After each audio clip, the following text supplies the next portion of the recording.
Study माई वे 1111 में आप सबका बहुत बहुत स्वागत है। क्लास 7 हिंदी बाल महाभारत कथा की सीरीज है जिसमें मैं 31 चैप्टर तक करवा चुकी हूँ। यदि आपको भी सब करना है तो आप डिस्क्रिप्शन बॉक्स में उसकी पूरी प्ले लिस्ट का लिंक मिल जाएगा, तो आप जाके वहाँ पे देख सकते हो। और साइंस के हीट चैप्टर तक मैं करवा चुकी हूँ, तो आप जाके देख सकते हो। यदि आप मेरे चैनल पर नए हो तो चैनल को लाइक और सब्सक्राइब कीजिए और अपने दोस्तों को ज़्यादा से ज़्यादा शेयर कीजिए, तो मुझे अच्छा लगेगा। तो उसमें चलते हैं भीष्म सर संज्ञा पर। 10वें दिन का युद्ध शुरू हुआ। आज पांडव ने शिखंडी को आगे किया था। शिखंडी कौन थे कि जो वो अम्बा थी, जिनको भीष्म पितामह हर कर अम्बा अम्बी का और अम्बालिका, तो तीनों को करके आए थे। जो अम्बा थी तो वो कहती थी कि मेरे से शादी करो, तो लेकिन भीष्म ने प्रतिज्ञा के उसके अनुसार से नहीं किया। तो उन्होंने क्या किया था, तपस्या करके एक और एक रूप धारण किया था जिसको शिखंडी कहा गया है। तो शिखंडी की आड़ में अर्जुन ने पितामह पर बाण बरसाए। शिखंडी के बाणों से वृद्ध पितामह का जो वृक्ष स्थल था वो बिंद गया। वृक्ष स्थल का मतलब होता है कि जो भी हमारे जो नाभि होती है, नाभि के नीचे नीचे वाला पार्ट और जो मूत्रेंद्रिय के ऊपर वाला पार्ट के जो बीच वाला हिस्सा है उसको हम क्या बोलते हैं, वृक्ष स्थल। अब वो बाणों से बिंद गया था। अब जो भीष्म ने अपने चेहरे पर जरा भी सिकन न आने दी। शिखंडी के बाणों का प्रत्युत्तर नहीं दिया। प्रत्युत्तर का मतलब उसको उसका उत्तर नहीं दिया, बिल्कुल भी, उसके कुछ भी उन्होंने उसके बदले में नहीं किया जो बाणों में अर्जुन ने उसको बरसाए थे। अर्जुन ने जब ये देखा कि पितामह प्रतिरोध नहीं कर रहे हैं, तो जरा भी कड़ा करके उसने भीष्म के मर्म स्थानों को लक्ष्य करके तीखे बाणों से बीनना शुरू कर दिया। मर्म स्थान होते हैं कि जो काफ़ी एक नाजुक पार्ट होते हैं, जैसे हमारा होता है अंड कोश वाला पार्ट, फिर एक होता है हमारा कंठ और एक होता है हमारा कपाल। कपाल का मतलब जो हमारी मस्तिष्क कहेंगे सर वाला पार्ट, और कंठ है जो गले वाला पार्ट। तो ये वो मर्म स्थान को लक्ष्य बनाकर तीखे बाणों से बीतना शुरू किया। भीष्म का जो सारा शरीर बिंद गया और इतने में भी उनका मुख मलिन नहीं हुआ, जरा सी भी सिकत नहीं है, जरा सा भी उनको दुख प्रकट नहीं हुआ। भीष्म ने अर्जुन पर शक्ति अस्त्र चलाया और अर्जुन ने उन्हें 3 बाणों से काट गिराया।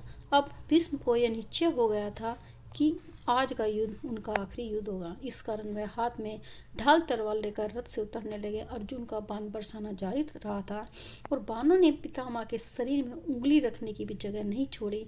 पितामह के सारे शरीर में बाण ही बाण घुस गए। ऐसी अवस्था में ही भीष्म रथ से सिर के बल जमीन पर गिर पड़े।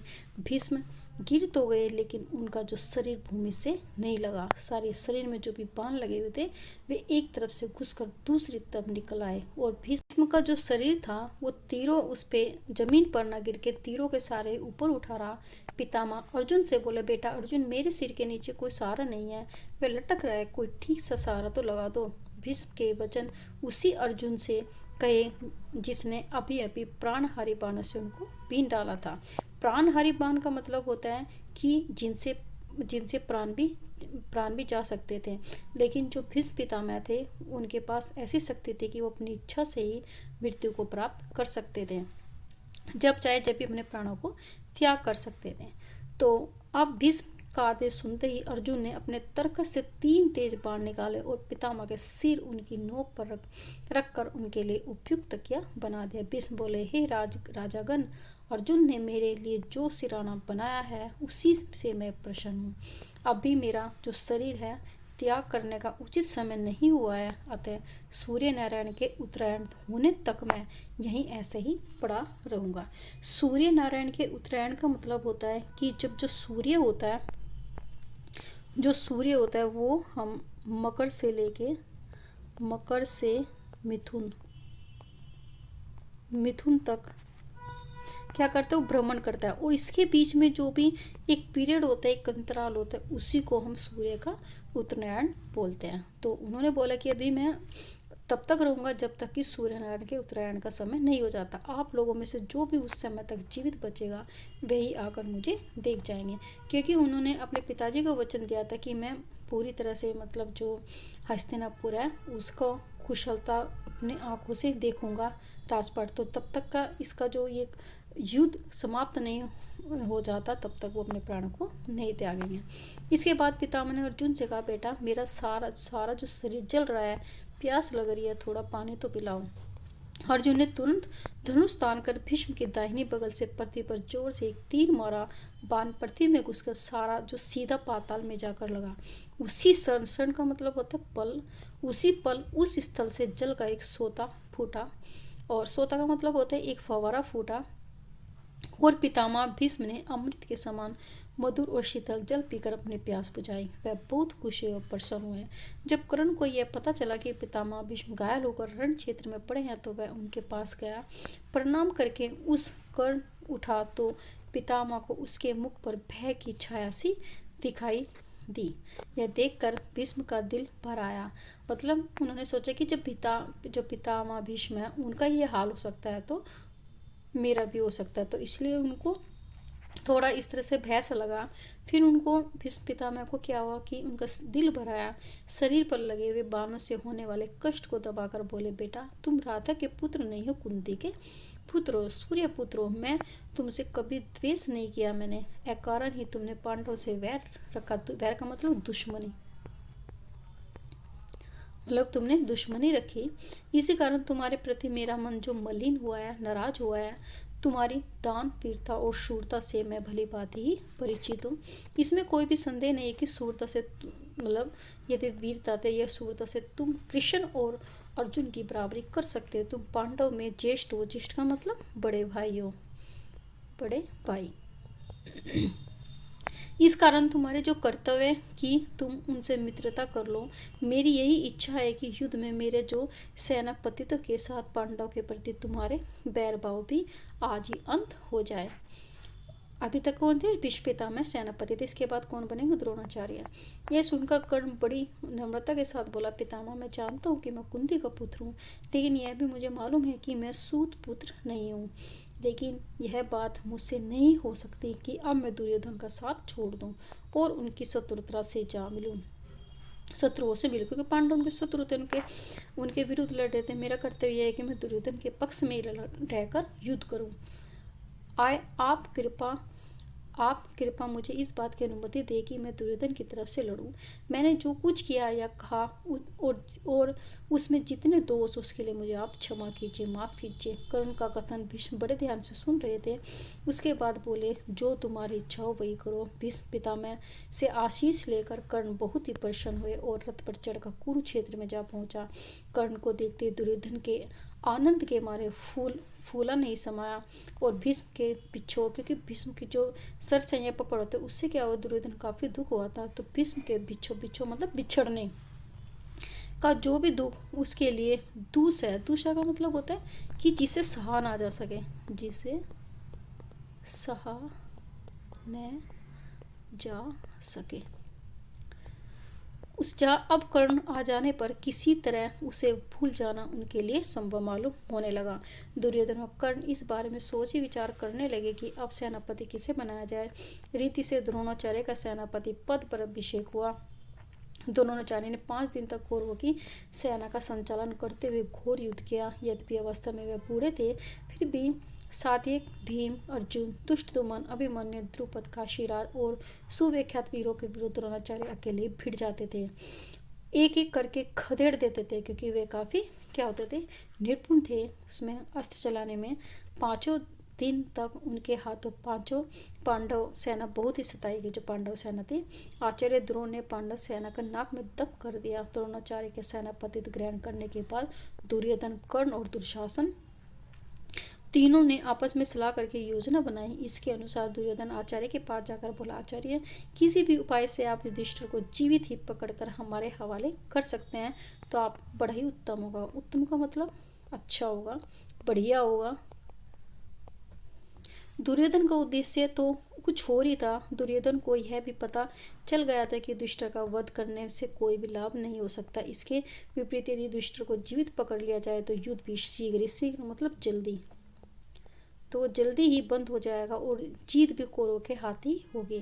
थोड़ा राज्य युधिष्ठिर को देने का बहाना करना होगा, जो वह कर देंगे और बाद में फिर जुआ खेलकर सहज मतलब आसानी से उसको वापस भी छीन लेंगे जैसे उन्होंने पहले किया था। इसी सब विचारों से प्रेरित होकर दुर्योधन ने द्रोणाचार्य से युधिष्ठिर को जीवित पकड़ने का अनुरोध किया, मतलब आग्रह किया, उनसे विनती करी। लेकिन द्रोण को जब दुर्योधन के असली उद्देश्य का पता लगा तो वह बहुत ही उदास हो गए और इससे उनके मन में दुर्योधन के प्रति तीव्र घृणा उत्पन्न हो गई। मन ही मन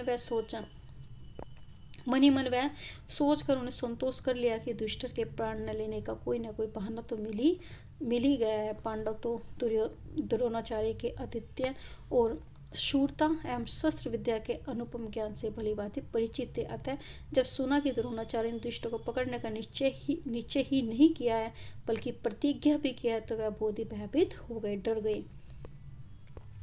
यही चिंता रहने लगी कि किसी तरह युधिष्ठिर की रक्षा का पूरा प्रबंध किया जाए। द्रोण ने अपने साथी को आज्ञा दी कि रथ को उस ओर ले चलो जिधर युधिष्ठिर युद्ध करें। युधिष्ठिर संभले इससे पहले ही द्रोणाचार्य वेग से उनके निकट आए। वेग मतलब काफी तेज, हवा जैसे, तो काफी तेज आए, उनके निकट आए और दुष्टदुम्न ने 1000 चेष्टा की परंतु वह द्रोण को रोक नहीं पाए। युधिष्ठिर पकड़े गए कि चिल्लाहट में सारा कुरुक्षेत्र गूंज उठा।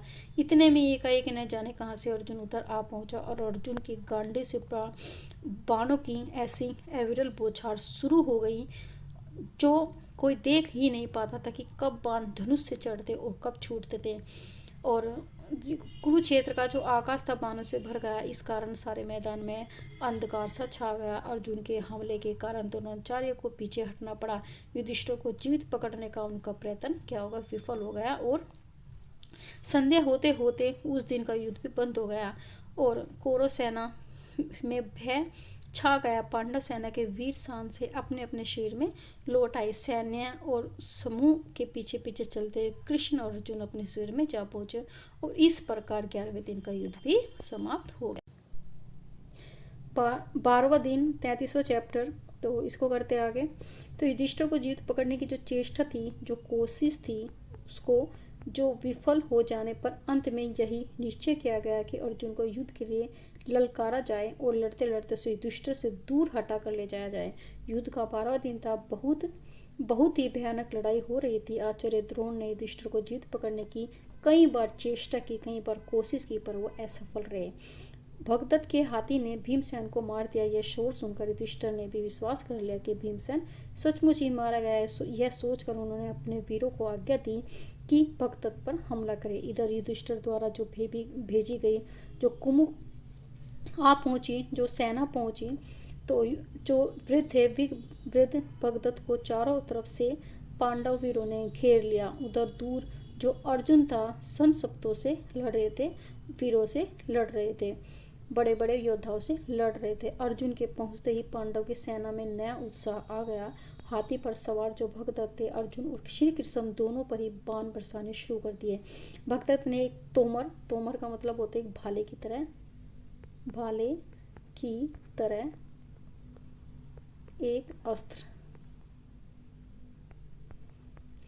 अस्त्र होता है, तो एक तोमर, एक भाला अर्जुन पर चलाया। तोमर जो अर्जुन के मुकुट पर जा लगा और उसने अर्जुन को, इससे क्या हुआ, अर्जुन को बड़ा क्रोध आया। उसने अपना मुकुट संभाल कर रख लिया और बोला, भगदत्त अब इस संसार को अंतिम बार अच्छी तरह से देख लो। यह कहते कहते अर्जुन ने अपना गांडीव तान लिया और अर्जुन द्वारा छोड़े गए बाणों से भगदत्त को धनुष टूट गया उसका। तरकस का भी यही हाल हुआ। अर्जुन ने भी, तरकस का मतलब जिसमें बाण रखे जाते हैं, अर्जुन ने भगदत्त के मर्म स्थानों पर, वही भी अंडकाश मतलब अंडकोश बोलते हैं या कंड बोलते हैं, कपाड़ जो उनके काफ़ी नाजुक पार्ट होते हैं, वहाँ पर बाण चलाए और उन्हें छेद डाला, उसमें छेद कर दिया। इसके बाद अर्जुन के तेज बाणों से भगदत्त की आंखों के ऊपर जो बंदी रेशम की पट्टी कट गई, जो उसकी आंखों के ऊपर लटक आने वाली चमड़ी के ऊपर उठाए रखते थे उसको, जो उसकी आंखों की रक्षा कर पाते थे। इससे भगदत्त की आंखें बंद हो गई और उसे कुछ भी सूझना बंद हो गया। वह अंधेरे में मानो विलीन सा हो गया, मतलब गायब सा होगा। विलीन का मतलब गायब सा। गायब से हो गया। थोड़ी देर बाद एक और पैने बाण ने उसकी छाती भेद डाली। भगदत्त को घिरते हुए देखकर कौरव की सेना मारे भय के तितर बितर, तितर का मतलब इधर उधर हो गई, इधर उधर, इधर उधर हो गई। किंतु शकुनी के दो भाई वृक्षक और अचक तब भी विचलित नहीं हुए, मतलब अपने जो लक्ष्य की तरफ से हटे नहीं और जमकर लड़ते रहे। उन पर दोनों वीरों ने अर्जुन पर आगे और पीछे से बाणों की वर्षा करके खूब परेशान किया। अर्जुन ने थोड़ी देर के बाद उन दोनों के रथों को तहस नहस कर दिया और उनकी सेनाओं पर भयानक बाण वर्षा करे। सिंह शिशुओं के समान वे दोनों भाई अर्जुन के बाणों से घायल होकर गिर पड़े और मृत्यु को प्राप्त हुए। अपने अनुपम और वीर भाइयों के मारे जाने पर शकुनी को क्रोध और शोक की सीमा न रही। क्रोध और शोक का मतलब होता है कि कोई भी सपोज करो अनुचित कार्य या प्रतिकूल, मतलब जिसकी जो हमारे अनुकूल ना हो, प्रतिकूल कार्य होने पर मन में उत्पन्न गुस्सा, मतलब जो भी एक अनुचित, क्योंकि उनके भाई का क्या हो गया था, वो मर गए थे, तो उससे उनकी प्रतिकूल भावना आई उनके मन में ताकि वो उससे बदला ले सके। यही अर्थ होता है हमारा क्रोध और शोक का। इससे युद्ध शुरू कर दिया और उस सब उपायों से काम लिया जो से कुशलता प्राप्त हो सकती थी, परंतु अर्जुन ने उसके एक एक शस्त्र को अपने जवाब अस्त्रों से काट डाला। अंत में अर्जुन के बाणों से शकुनी ऐसा हाथ हुआ कि उसे युद्ध क्षेत्र से ही हट जाना पड़ा। इसके बाद तो पांडव की सेना द्रोणाचार्य की सेना पर ही टूट पड़ी और असंख्य वीर खेत गए। खेत मतलब मारे गए,